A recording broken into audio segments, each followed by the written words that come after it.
hello कनस्टाब side थ्रग्रो ना yes माने आरो फार्स्ट मान खोनानाय मथेबा दा मानसिया बङाइगाव दं बादि खोनाबावदों आच्छा हा बङाइगावबाथ' मोजां जायालै गाज्रि खाथार बङाइगाव थाग्रा मानसिफोरखौ जोंनाथ' ओरै एरियाना गाज्रि मोनजोबो बङाइगाव थाग्रा मानसिफोरखौ बेखौनो ना बङाइगाव दं बादि मेन खोथाया बेनोलै माबाया बे मुलि बेफारि रन्जय रन्जया ना आदा रन्जया बेजों बेनो बेखौ माबा खालामनानै गाज्रि खालामबायब्रा ब्लक खालामदों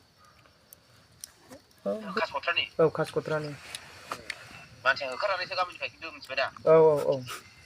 दे थाल लागोन आं बेखौ एसे उदिस लागोन आङो वाह क्या सीन है जोंथिंजाय नालाय जोंथिंबो मुलि फानफैलाबाय थायो नालाय बे